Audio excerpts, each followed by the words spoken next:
3127টি case হয়েছে এই 6076টির মধ্যে। 3177 কেস শুধুমাত্র পশ্চিমবঙ্গে। এবং আপনারা জানেন পশ্চিমবঙ্গের খুন হলে, রেপ হলে এখানে এফআইআর নেওয়া হয় না। তৃণমূল কংগ্রেসের কোন নেতা বা নেতার ভাগ্নে যদি কারোর সঙ্গে যুক্ত থাকে তো সেখানে পুলিশ কোন কেস রেজিস্টার করে না। যে রাজ্যে ধর্ষণ এবং খুনের কেসের এফআইআর হয় না, যে রাজ্যে ভোট পরবর্তী হিংসায় মানুষকে জীবন্ত পুড়িয়ে মেরে দিলে তার কোনো এফআইআর পুলিশ নেয় না, তো সে রাজ্যে রেজিস্টার হওয়ার পরে এই সংখ্যা যেটা উঠে আসছে, মানে যেভাবে কলকাতা সেফেস্ট সিটি, তাতে এখানেও দেখা যাচ্ছে বাংলা এগিয়ে গেছে। ফিশ প্রোডাকশন,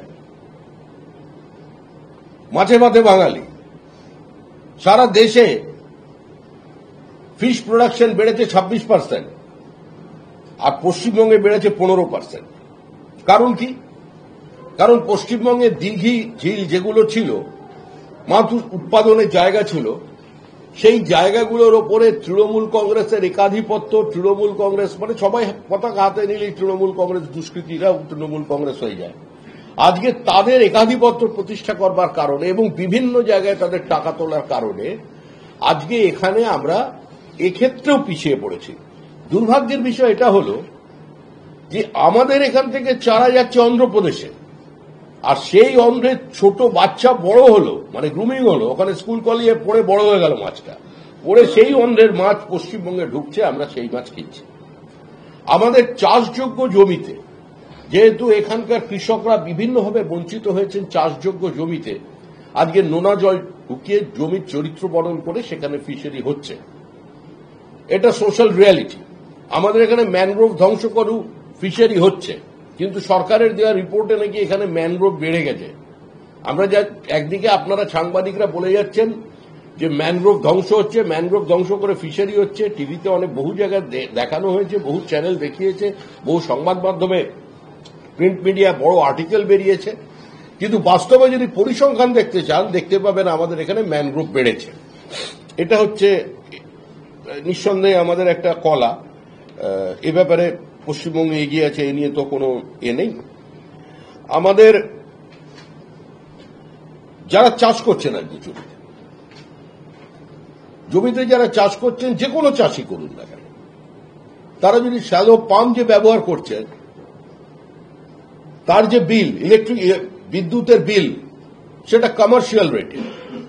সারা ভারতবর্ষে যখন ভিন্ন ভিন্ন রাজ্যে কৃষকদের পাশে দাঁড়ানোর জন্য, সহযোগিতা করবার জন্য আজকে সেখানে ইলেকট্রিসিটির ওপরে সাবসিডি দেওয়া হচ্ছে, সেখানে পশ্চিমবঙ্গে এই গ্রামীণ অর্থনীতি দাঁড়াবে কি করে? পশ্চিমবঙ্গে সেখানে কৃষকের কে সহযোগিতা করবার পরিবর্তে আজকে সেই রেটটা কমার্শিয়াল করে দেওয়া হচ্ছে।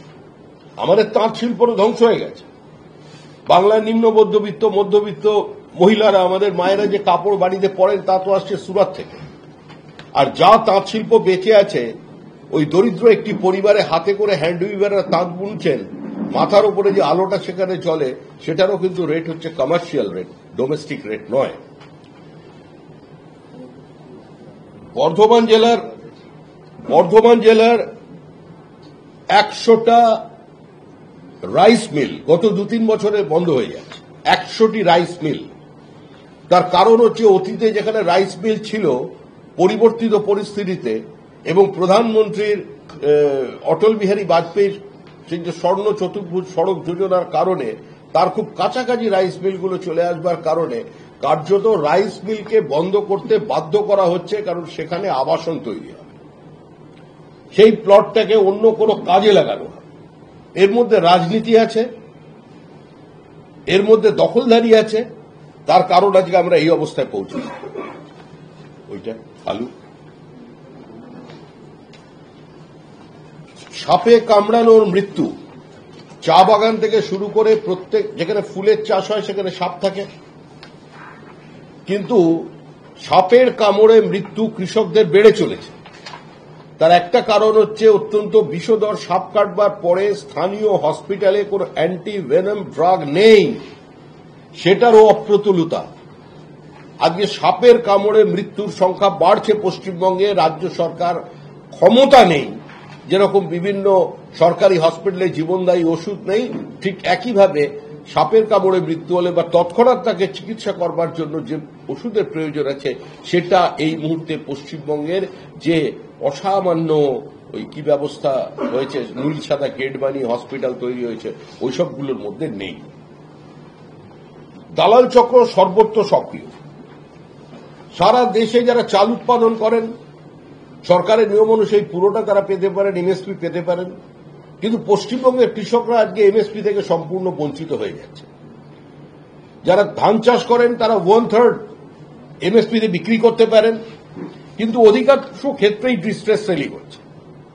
আজকে যে কিষাণ মান্ডি তৈরি করা হয়েছে সেই কিষাণ মান্ডি পর্যন্ত বহু কৃষক সেখানে পৌঁছতে পারছে না। তিনি বাধ্য হয়ে তার ফসল প্রথম দিন না বিক্রি হওয়ার কারণে, প্রথম দিন চেক না পাওয়ার কারণে তাদের বোঝানো হচ্ছে আজকে যে পশ্চিমবঙ্গে এখানে তুমি চাল বিক্রি করতে পারবে না, ফলে তারা দালাল ফোড়েদের কাজের শিকার হয়ে যাচ্ছে। আমাদের নাবার্ডের আরেকটা রিপোর্ট অনুযায়ী যে পশ্চিমবঙ্গে কৃষকের যে রোজগার, একটি কৃষক পরিবারের যে রোজগার, সেই রোজগারটা আজকে দাঁড়িয়েছে কোথায়? আজকে রোজগার দাঁড়িয়েছে কৃষকের, প্রায় পাঞ্জাবের কৃষক পরিবার যা রোজগার করে তার 1/3 রোজগার করে, মাত্র 1/3। একজন পাঞ্জাব কৃষকের পরিবারের থেকে পশ্চিমবঙ্গের একটি কিষাণ পরিবারের রোজগার 1/3। প্রথম কথা হলো এখানে আরেকটি বড় বিষয় আছে। সিপিআইএম বর্গা অপারেশন করেছে। আমাদের পশ্চিমবঙ্গের অধিকাংশ জমি চাষযোগ্য জমি, 82% জমি মালিক হচ্ছে ছোট মালিক। আমরা কৃষককে মালিকের সম্মান দিতে পেরেছি, সে জোরদার জমিদারদের পাশে বলতে পেরেছে অন্তত যে দাঁড়িয়ে তুমিও মালিক আমিও মালিক, কিন্তু এই সম্মানটা কোনোদিন তার আর্থসামাজিক অবস্থায় বা তার আর্থিক উন্নতির ক্ষেত্রে ব্যবহৃত হয়নি, কারণ এখানে কোনো কোঅপারেটিভ মুভমেন্ট তৈরি হয়নি, এখানে কন্ট্রাক্ট ফার্মিং হয়নি। দিনের পর দিন এখানে পশ্চিমবঙ্গ রাজ্য সরকারের উদ্যোগে কোনো চাষের পুরো ব্যবস্থা হয়নি। আজকে বাদামি পোকা, এই যে বাদামি পোকার জন্য যে পেস্টিসাইড ব্যবহার করা হয়, যেটা ধান পাকার সময় যে বাদামি পোকার সংক্রমণে সমস্ত ধান নষ্ট হয়, সেই বাদামি পোকার জন্য যে ধরনের পেস্টিসাইড ব্যবহার করা হচ্ছে দেখা যাচ্ছে, সমস্ত কৃষি বিজ্ঞানীরা বলছেন, চিকিৎসকরা বলছেন, এই বাদামি পোকা ব্যবহারের জন্য পেস্টিসাইড ব্যবহারের কারণে তার ইফেক্ট চাল পর্যন্ত, চালের মধ্যেও তার একটা বিষক্রিয়া হয়ে যাচ্ছে।